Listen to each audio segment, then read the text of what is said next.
Hi friends, నేను మీ వాల్మీకి. మీరు చూస్తున్నారు movie script lessons channel Valmiki vibes. Cinema కథలో పాత్రల విషయంలో కొత్త రచయితలు తెలుసుకోవాల్సిన విషయాల గురించి గత 4 వీడియోలో చెప్పుకున్నాం. దానికి కంటిన్యూగా మిగిలిన పాయింట్స్ ఈ వీడియోలో చూద్దాం. అంతకంటే ముందు మీకు విషయం చెప్పాలి. 4 రోజుల క్రితం జయరాజ్ అనే ఒక కుర్రాడు గద్వాల్ నుండి హైదరాబాద్ కి 212 కిలోమీటర్లు నడుచుకుంటూ వచ్చాడు. వచ్చి హీరో రామ్ చరణ్ ని కలవడానికి అయితే వచ్చాడు. కలిశాడు. రామ్ చరణ్ కూడా అతన్ని బాగా రిసీవ్ చేసుకున్నాడు. ఇక్కడ క్లిప్స్ అయితే చూస్తే మనకు అర్థమవుతుంది. హగ్ ఇవ్వడం జరిగింది. నెక్స్ట్ భోజనాల కార్యక్రమం ఏ జరిగింది. అయిపోయిన తర్వాత విషయం ఏంటి అని అడిగితే అతను చెప్పాడు, నేను ఒక రచయితని స్టోరీ చెప్పడానికి వచ్చాను అని. అయితే స్టోరీ చెప్పాలనుకున్నది రామ్ చరణ్ కి కాదు, వరుణ్ తేజ్ కి. వరుణ్ తేజ్ హీరోగా స్టోరీ రాసుకున్నాడు, అది చెప్పడానికి వచ్చాడు. దానికంటే ముందు తన అభిమాన హీరో రామ్ చరణ్ కనుక అతన్ని కలిశాడు. అతని విషయం చెప్పాడు. అతను వరుణ్ తేజ్ కి స్టోరీ నేను చెప్పడానికి అవకాశం కల్పిస్తాను, అలాగే అసిస్టెంట్ డైరెక్టర్ గా గానీ ఎట్లాగైనా సరే నీకు లైఫ్ అనేది సెటిల్ అయ్యే విధంగా నేను చేస్తానని మాట ఇచ్చాడట. ఇంతకీ అతని గురించి ఇప్పుడు ఎందుకు చెప్తున్నాను అంటే, అతను ఈ రోజు శుక్రవారం 23వ తారీఖు శుక్రవారం ఈ నెల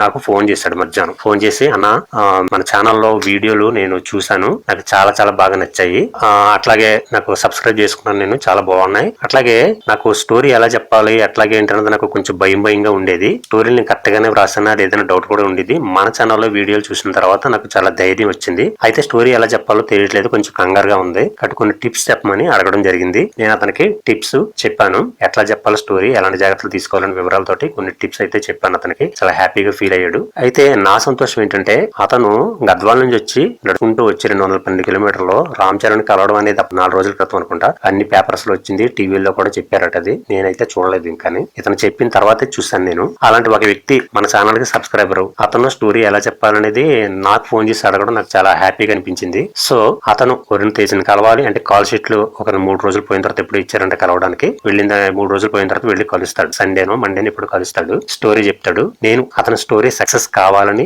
అతని రచయిత కావాలని, అవకాశం రావాలని చెప్పేసి నేను మనస్ఫూర్తిగా కోరుకుంటూ అతనికి బెస్ట్ ఆఫ్ లక్ చెప్తున్నాను. మన సబ్స్క్రైబర్స్ ఎవరైతే ఉన్నారో వాళ్ళందరూ కూడా అతనికి బెస్ట్ ఆఫ్ లక్ చెప్తూ అతని సక్సెస్ కావాలని కోరుకోండి. ఎందుకంటే ఒక్కరు వెళ్ళినా కూడా ఒక దారి ఏర్పడుతుంది మనలో కొంతమందికి. సో కాబట్టి అతను సక్సెస్ అవ్వాలని కోరుకోండి. ఒకవేళ దారి ఏర్పడకపోయినా కూడా, అతని వల్ల మనకి ఎలాంటి లాభం లేకపోయినా కూడా, ఒక రచయితగా అతను సక్సెస్ అవ్వడం కోరుకోవడం అనేది మన బాధ్యత. కాబట్టి అందరం అలాగే కోరుకుందాం. నేనైతే అలా కోరుకుంటున్నాను, మీరు కూడా అలాగే కోరుకోండి. అతను వరుణ్ తేజ్ ని ఎప్పుడు కలిశాడు, స్టోరీ చెప్పాడా, చెప్తే ఎలా చెప్పాడు, దానికి వరుణ్ తేజ్ ఏమన్నాడు, ఇవన్నీ కూడా మనకి తర్వాత తెలుస్తాయి.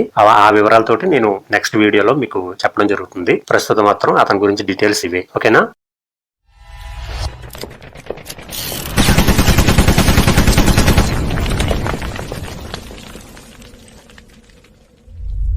ఈ పాత్రల విషయంలో కొత్త రచయితలు గుర్తుంచుకోవలసిన కొన్ని పాయింట్స్ గురించి గత వీడియోలో చెప్పడం జరిగింది. దానికి కంటిన్యూగా మిగిలిన పాయింట్స్ ఈ వీడియోలో చూద్దాం. కథలోని పాత్రలు సహజంగా ప్రవర్తించాలి. మన కథలోని ప్రతి పాత్ర సహజ సిద్ధంగా ప్రవర్తించాలి. ఫర్ ఎగ్జాంపుల్, ఒక చిన్న పిల్లాడికి దెబ్బ తగిలింది అనుకోండి, వాడు గొక్క పెట్టి ఏడుస్తాడు, అది సహజం. అదే దెబ్బ మనకు తగిలితే మనం ఏడుస్తామా? లేదు కదా, బాధని ఓర్చుకుంటాం. అదే దెబ్బ ముసలి వాళ్ళకి తగిలితే వాళ్ళు ఇంకోలాగా ఫీల్ అవుతారు. అదే దెబ్బకు మగవాళ్ళ రియాక్షన్ కి ఆడవాళ్ళ రియాక్షన్ కి కూడా తేడా ఉంటుంది. అలాగే ఒక అనుకోని సంఘటన జరిగినప్పుడు దానికి చదువుకున్న వాళ్ళు ఒకలాగా, చదువుకోని వాళ్ళు ఇంకోలాగా, తెలివైన వ్యక్తి ఒకలాగా, అమాయకులు ఇంకోలాగా స్పందిస్తారు. చూడండి, ఒక పేదింట్లోనో మధ్యతరగతి మనుషుల్లోనో ఎవరైనా చనిపోతే బోరు ఏడుస్తారు మిగిలిన వాళ్ళు. అదే ఒక కోటీశ్వరుడు కొంపలో ఎవరైనా పోతే వాళ్ళు ఇలా ఏడవరు, చాలా గంభీరంగా గుంభనంగా ఉంటారు. సో మరణం అనేది మామూలే, కానీ అక్కడ వాళ్ళ ప్రవర్తనకి ఇక్కడ వీళ్ళ రియాక్షన్ కి తేడా కనిపిస్తుంది కదా. సో ఒక సంఘటన జరిగినప్పుడు అందరూ దానికి ఒకేలాగా స్పందించరు.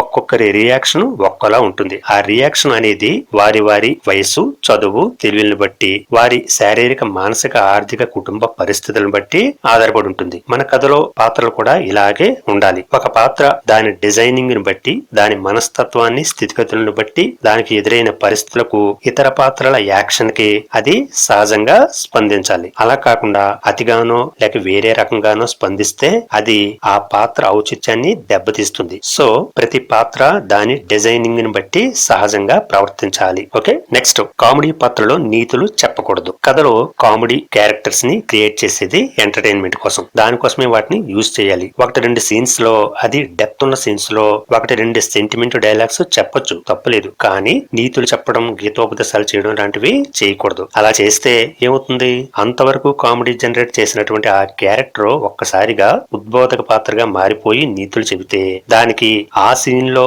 ఆడియన్స్ లో రావాల్సినంత ఎఫెక్ట్ రాదు. ఎందుకు రాదు అంటే చూడండి, చాలా సన్నగా ఉన్న ఒక వ్యక్తి బరువు పెరగడం ఎలా, ఫిట్ గా ఉండడం ఎలా అనేది చెప్తే మనకి ఎలా ఉంటది? సర్వ రోగాలతో బాధపడే ఒక పేషెంట్ సంపూర్ణ ఆరోగ్యంతో ఎలా ఉండాలో చెబితే మనకి నవ్వు రాకుండా ఉంటుందా? ఇలాగే మొదటి నుండి కామెడీ జనరేట్ చేసిన క్యారెక్టర్స్ నీతులు, ధర్మసూత్రాలు, మార్గదర్శకాలు చెబితే బాగోదు. అంటే అది తప్పనేం కాదు, చూడడానికి బాగోదు, ఆడియన్స్ కి కొంచెం అనీజీగా ఉంటుంది. సో మన కథలో ఈ తప్పు చేయకూడదు. అయితే ఒక్కోసారి తప్పనిసరి పరిస్థితుల్లో కామెడీ క్యారెక్టర్స్ కూడా మంచి మాటలు చెప్పవలసిన పరిస్థితులు కథలో వస్తాయి. మరి అప్పుడు ఏం చెయ్యాలి? ఆ మంచి మాటల్ని గీతోపదేశం చేస్తున్నట్టు కాకుండా డైరెక్ట్ గా చెప్పకుండా వ్యంగ్యంగా, వెటకారంగా చెప్పించాలి. ఫర్ ఎగ్జాంపుల్, శుభలగ్న సినిమాలో హామని పాత్ర తన భర్తను రోజా పాత్రకు ₹1,00,00,000 అమ్మేస్తుంది. దాంతో కోటీశ్వరరాలు కావాలి అన్న ఆమెని ఆశయం, ఆమె భర్తను దక్కించుకోవాలన్న రోజా ఆశయం రెండు నెరవేరాయి. దాంతో కథలో ఇక ఏ పాత్రకు ఆశయం అన్నది లేనట్లయిపోయింది. ఎప్పుడైతే కథలో పాత్రాశయం లేదో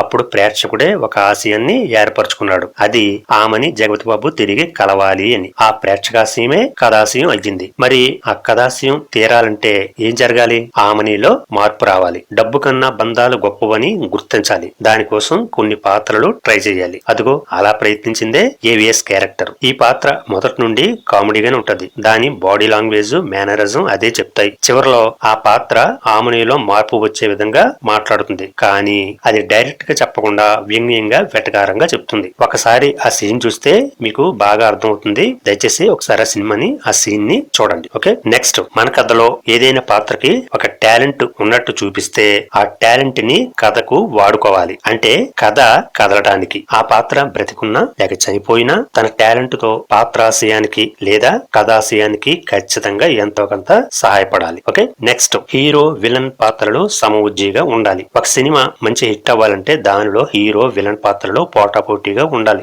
ముఖ్యంగా విలన్ పాత్ర దుర్మార్గంగా ఉండాలి, శక్తివంతంగా కూడా ఉండాలి. ఏదో ఒక విషయంలో హీరో కన్నా బలవంతుడే ఉండాలి. అప్పుడే హీరోకి కాన్ఫ్లిక్ట్ పెరుగుతుంది. దాని నుండి బయటపడే క్రమంలో హీరోలోని హీరోయిజం బయటకు వస్తుంది. ఈ చిట్కా రాజమౌళికి బాగా తెలుసు. అందుకే అతని సినిమాలలో గమనిస్తే విలన్ పాత్ర చాలా క్రూరంగా, శక్తివంతంగా ఉంటుంది. అలాగే జైన్ సినిమా చూస్తే అందులో నితిన్ హీరో చాలా బలహీనంగా, అమాయకంగా ఉంటాడు. కానీ విలన్ గోపీచంద్ చాలా బలంగా, దుర్మార్గంగా ఉంటాడు. ఆ దుర్మార్గత్వం వల్లే హీరోకి కాన్ఫ్లిక్ట్ అనేది బాగా క్రియేట్ అవుతుంది. ఆ కాన్ఫ్లిక్ట్ ని జయించడం వల్ల ఆ సినిమా సూపర్ హిట్ అయింది. రామాయణం తీసుకుంటే రాముడు ఒక మామూలు రాజు, కానీ రావణుడు రాక్షసుడు, మంత్రతంత్రాలు తెలిసిన మాయావి. అటువంటి రావణుడిని ఎదిరించి పోరాడి గెలిచాడు. కనుకే రాముడి లోని హీరోయిజం బయటపడి ఆయన వీరుడు, ధీరుడు అయ్యాడు. రావణాసురుడు పిరికివాడై రాముడు వేసిన 2 బాణాలకే చేతులు ఎత్తేసి ఉంటే రాముని సూరత్వం ఎలా తెలిసేది? రామాయణం అంత అద్భుత కావ్యంగా నిలిచిపోయింది అంటే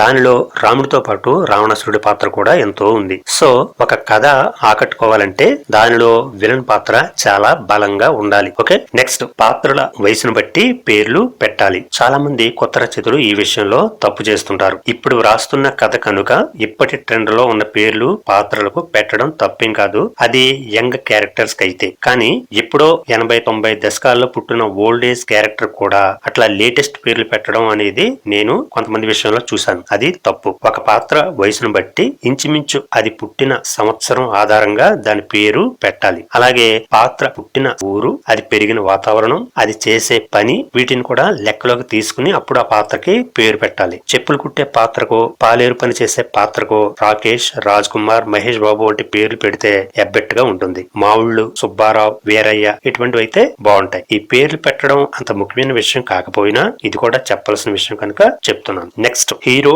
హీరోయిన్, విలన్ సైడ్స్ లో ఎంటర్టైన్మెంట్ క్యారెక్టర్స్ ఖచ్చితంగా ఉండాలి. ఎంటర్టైన్మెంట్ అంటే కామెడీ కావచ్చు లేదా సరదాగా ఉండే సీన్స్ కావచ్చు. ఇవి పోషించే క్యారెక్టర్స్ ముగ్గురు సైడ్స్ లో ఉండాలి. పూర్వకాలం ఎన్టీఆర్ ప్రక్కనుండే అంజిగాడు, రాజబాబు, పద్మనాభం వంటి పాత్రలు, రావు గోపాలరావు ప్రక్కనుండే అల్లు రావలింగి పాత్ర, కోట శ్రీనివాసరావు గారి పక్కనుండే బాబు మోహన్ పాత్ర ఇలాంటివే. అలాగే ఫ్యామిలీస్ లో ఉంటూ సరదా పంచే బామ్మ, తాత క్యారెక్టర్స్ కూడా ఇట్లాంటివే. ఇలాంటివి చూడడానికి చిన్న క్యారెక్టర్స్ గా కనిపిస్తాయి, కానీ స్టోరీ సక్సెస్ లో ఇవి చాలా చాలా ముఖ్యం. కథాపరంగా ఆడియన్స్ బోర్ గా ఫీల్ అవ్వకుండా ఒక్కోసారి ఇలాంటి క్యారెక్టర్స్ కథను కాపాడుతూ ఉంటాయి. సో కొత్త రచయితలు ఇలాంటి క్యారెక్టర్స్ క్రియేట్ చేయడం మర్చిపోవద్దు. నెక్స్ట్, పాత్రల పనికి అర్థం ఉండాలి. మన కథలో పాత్రలు రకరకాల పనులు చేస్తున్నట్టు మనం డిజైన్ చేసుకుంటాం. అయితే అలా క్యారెక్టర్స్ చేసే పనులకు ఒక అర్థం ఉండేలాగా చూసుకోవాలి. అంటే క్యారెక్టర్స్ చేసే పనులు చిన్నవో పెద్దవో మంచివో చెడువో అవి కథకు ఉపయోగపడేలాగే ఉండాలి. ఈ క్యారెక్టర్ ఈ పని ఎందుకు చేసింది అన్న ఆలోచన కానీ అనుమానం కానీ వచ్చేలాగా ఉండకూడదు. సో ప్రతి పాత్ర అది చేసే పని తనకు కానీ తన వారికి కానీ బయట వారికి కానీ అటు మంచుకో ఇటు చెడుకో దారితీసేలాగా ఉండాలి. లేదంటే ఆడియన్స్ కు కనీసం ఎంటర్టైన్మెంట్ ఇచ్చే విధంగానైనా ఉండాలి. ఇవేమీ లేకుండా ఒక క్యారెక్టర్ కథలో ఉంది అంటే అది ఖచ్చితంగా రచయిత అసమర్థతే. మొన్నొచ్చిన నారప్ప సినిమాలో హీరో తను పనిచేసే నాజర్ దగ్గర ఒకడిని పనివాడిగా పెడతాడు. ఆ తర్వాత వాడే హీరోకి యాంటీ అవుతాడు. వాడికి హీరో పని ఇప్పించినట్టుగా చూపించకుండా ఆల్రెడీ నాజర్ దగ్గర పని చేస్తున్నట్టుగానే చూపించినా కథకొచ్చే నష్టమేం లేదు. కానీ హీరో వాడికి పని ఇప్పించినట్టుగా చూపించారు. అది అర్థం లేని పనే కదా. అలాగే వాడు తర్వాత హీరోకి యాంటీ అయినట్టుగా చూపించారు. కానీ ఎందుకో తెలీదు. ముందు మంచిగా ఉన్న ఒక పాత్ర ఒక్కసారిగా దుర్మార్గంగా ఎందుకు మారింది అనేది తెలీదు. ఇంతకు ముందు మనం చెప్పుకున్నాం, ఒక పాత్ర ముందున్నట్టు కాకుండా మార్పు చెందితే దానికి ఒక కారణం చూపించాలి, ఆ కారణం బలంగా ఉండాలి అని. ఇక్కడ అది జరగలేదు. పోనీ ఆ పాత్ర మేక ఉన్న పులి లాంటిదని, అది అందితే కాలరు అందకపోతే కాళ్ళు పట్టుకునే రకం అని అనుకున్నా ఏదో ఒక సీన్ ద్వారా అదేనా చెప్పాలి కదా. అది లేదు. ఇది పెద్దంత విషయం కాదులే అనిపించవచ్చు. కానీ పరిశీలించే వాడికి పట్టించుకునే వాడికి ఇది కంట్లో నడుసులాగా కరకరలాడుతూనే ఉంటుంది. ఏదేమైనా అర్థం పర్థం లేని పనులు చేసే విధంగా క్యారెక్టర్స్ డిజైన్ చేయడం మంచిది కాదు. ఓకే, నెక్స్ట్ సహాయ పాత్రలు కామెడీ పాత్రల్లో ఒకటి రెండింటికి విచిత్రమైన బాడీ లాంగ్వేజ్ కానీ కొత్తగా అనిపించే మేనరిజం కానీ పెడితే బాగుంటుంది. చిత్రం బళారే విచిత్రం సినిమాలో బ్రహ్మానందం దేవుడికి దండం పెట్టే విధానం, పెళ్ళం ఊరెత్తే సినిమాలో ఎంఎస్ నారాయణ జనాలకు దండం పెట్టే విధానం, మాయలోడు సినిమాలో ఆలీ నవ్వు, ఆవక్కటి అడక్కు సినిమాలో కళ్ళు చిదంబరం ఊపుడు, ఇలా అన్నమాట. సినిమా చూసిన తర్వాత ఇలాంటివే ఎక్కువగా జనాల్లోకి వెడుతుంటాయి. కొంతమందినైనా సినిమాకి లాక్కొస్తాయి. సో కామెడీ పాత్రలకు సహాయ పాత్రలకు ఇలాంటివి పెట్టే ప్రయత్నం చేయండి. నెక్స్ట్ హీరో పాత్ర మీద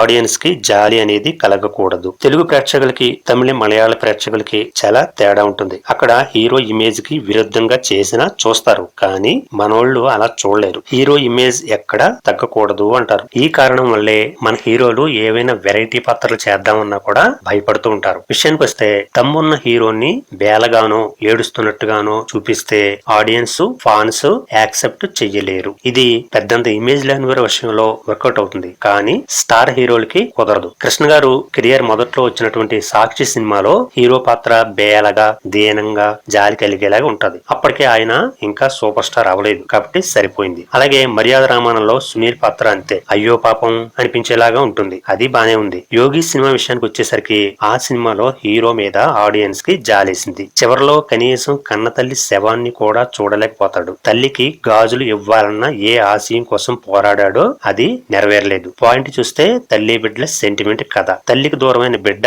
వలవలా ఏడుస్తుంటే ఎవరికైనా జాలిస్తుంది కదా. ఈ పాత్రలో ప్రభాస్ కాకుండా ఎవరైనా చిన్న హీరో చేసుంటే కనుక సినిమా బాగుండేదేమో. స్టార్ హీరో ప్రభాస్ ఆ విధంగా ఓడిపోవడం, ఏడవడం, ఆడియన్స్ జాలిపడడం ఫలితంగా సినిమా డిజాస్టర్. చిరంజీవి అనే సినిమాలో చిరంజీవి విషయంలో కూడా ఇలాగే జరిగింది. ఇదే పొరపాటు అత్తారింటికి దారేదిలో పవన్ కి ఎదురైంది. కథ మొదటి నుండి కింగ్ లా ఉన్నటువంటి హీరో క్లైమాక్స్ లో వలవలా ఏడవడం జరిగింది. అది అలా వదిలేస్తే ఆడియన్స్ హీరో మీద జాలిపడే ప్రమాదం ఉందని పసిగట్టిన త్రివిక్రమ్ అక్కడ తెలివిగా ఎంఎస్ నారాయణ చేత ఎక్కడ నెగ్గాలో కాదు ఎక్కడ తగ్గాలో తెలిసినోడే గొప్పడు అని ఒక డైలాగ్ చెప్పించాడు. దానివల్ల ఏం జరిగింది, పవన్ ఏడవడం అనేది కూడా హీరోయిజం గా మారిపోయింది. ఇక జాలిపడడానికి ఏముంటుంది. ఆ విధంగా ఆ డైలాగు సినిమాని గట్టెక్కించేసింది. సో హీరో పాత్ర మీద ఆడియన్స్ కి జాలి కలిగేలాగా ఉండకుండా చూసుకోవాలి, లేదా ఇలాంటి కవరింగ్ చేసుకోవాలి. పనిలో పనిగా ఇంకో మాట కూడా చెప్తాను. హీరో మీద ఎలా అయితే జాలి రాకూడదో అలాగే విలన్ మీద కూడా జాలి అనేది కలగకూడదు ఆడియన్స్ కి. ఒకవేళ కలిగితే ఏమవుతుంది, సింపుల్ విలన్ మీద పాజిటివ్ థింకింగ్ ఏర్పడిపోయి వాడు చేసే పనులన్నీ కూడా కరెక్ట్ గా అనిపిస్తాయి. దానివల్ల కంటెంట్ ఖతం. కనుక విలన్ క్యారెక్టర్ క్రియేషన్ లో ఎక్కడ ఆ క్యారెక్టర్ మీద జాలి కలిగేలాగా ఉండకుండా చూసుకోవాలి. అలాగే హీరో పాత్ర మీద కూడా. ఓకే, నెక్స్ట్ కామెడీ పాత్రలకు కూడా కథలో ప్రాధాన్యత ఇవ్వాలి. జనరల్ గా కామెడీ క్యారెక్టర్స్ అంటే కామెడీ జనరేట్ చేస్తాయి, అంతకు మించి కథకు పెద్దగా ఉపయోగపడవు. వాటిని అలాగే డిజైన్ చేస్తూ ఉంటారు. కానీ కథలో వాటికి కూడా మంచి ఇంపార్టెన్స్ ఇస్తే కథ మరింత బాగుంటుంది. అన్న ఎన్టీఆర్ నటించినటువంటి పాతాళ భైరవి సినిమాలో ఎన్టీఆర్ ఫ్రెండ్ కమెడియన్ అంజీ తనను బలివ్వాలి అనుకున్న మాంత్రికుణ్ణి చంపి హీరో పాతాళ భైరవిని తీసుకుపోతాడు. సంజీవుని మూలిక ఆధారంతో తిరిగి బ్రతికినటువంటి మాంత్రికుడు మోసంతో తిరిగి పాతాళ భైరవిని దక్కించుకుని రాకుంబారిని ఎత్తుకుపోయి తన గుహలో బంధిస్తాడు. ఆమె కోసం బయలుదేరినటువంటి హీరో ఫ్రెండ్ అంజీ అడవిలో ఉండగా మాంత్రికుడు హీరోని కూడా బంధించి తీసుకుపోయి మర్నాడు అమ్మవారికి బలివ్వడం కోసం గుహలో బంధించి ఉంచుతాడు. హీరో తప్పించుకునే ఛాన్స్ అస్సలు లేదు. ఒక రకంగా అది యాంటీ క్లైమాక్స్. కథ అలాగే జరిగితే హీరోని బలివ్వడం, రాకుమారి మాంత్రికుడికి భార్య కావడమో లేక హీరో లాగే చనిపోవడమో జరిగేది. అంతకుమించి వేరే దారి లేదు. సరిగ్గా ఇక్కడే కమెడియన్ అంజీ క్యారెక్టర్ ఉపయోగపడింది. అడవిలో ఉండిపోయిన అంజీ అనుకోకుండా ఇద్దరు రాక్షసుల్ని మోసం చేసి మాయా చెప్పులు దుప్పటి దొంగిలిస్తాడు. వాటితో మాంత్రుడి గుహ చేరుకుని అక్కడ హీరోకి కాపలా ఉన్న మాంత్రికుడి అనుచరుడిని కొట్టి హీరోని బంధ విముక్తుడిని చేస్తాడు. ఇక ఆ తర్వాత కథ మామూలే. ఇక్కడ అంజీ క్యారెక్టర్ లేకపోతే హీరో ఆశయం దాంతోపాటే కథ మొత్తం దెబ్బతినేవి. ఒక కామెడీ క్యారెక్టర్ వల్లే కథ అలాగా నిలబడింది. సో కామెడీ క్యారెక్టర్స్ ని కామెడీకే కాకుండా కథ ముందుకు కదలడానికి కూడా వాడుకునేలాగా డిజైన్ చేసుకుంటే బాగుంటుంది. ఓకే, ఇవి పాత్రల విషయంలో కొత్త రచయితలు ఫాలో అవ్వాల్సిన కొన్ని టిప్స్. ఈ వీడియోతో పాత్రల క్రియేషన్ కి సంబంధించినటువంటి టాపిక్ పూర్తయింది. మరో కొత్త టాపిక్ తో వచ్చే వీడియోలో కలుద్దాం. మా ఛానల్ లింక్ ని క్రింద డిస్క్రిప్షన్ లో ఇస్తున్నాం. ఆ లింక్ ని క్లిక్ చేస్తే మా ఛానల్ లో ఉన్న అన్ని వీడియోల్ని మీరు చూడొచ్చు. వాటిలో మీకు నచ్చిన ప్రతి వీడియోని లైక్ చేయండి, మీకు తెలిసిన వారందరికీ షేర్ చేయండి. సబ్స్క్రైబ్ చేసుకునే వాళ్ళు ఎవరైనా ఉంటే కనుక వెంటనే సబ్స్క్రైబ్ చేసుకుని ప్రక్కనే ఉన్న బెల్ ఐకాన్ ని యాక్టివేట్ చేసుకోండి. లైక్ షేర్ చేయడంతో పాటు మా ఛానల్ ని సబ్స్క్రైబ్ చేసుకుని మమ్మల్ని ప్రోత్సహిస్తున్న ప్రతి ఒక్కరికి కూడా కృతజ్ఞతలు తెలియజేసుకుంటున్నాం. ఈ వీడియో మీద మీ అభిప్రాయం ఏంటి అనేది కామెంట్ సెక్షన్ లో తెలియజేయండి. ఓకేనా, మళ్ళీ వచ్చే వారం కలుసుకుందాం. అంతవరకు సెలవు. Thanks for watching my video. Thank you very much. Me Valmiki.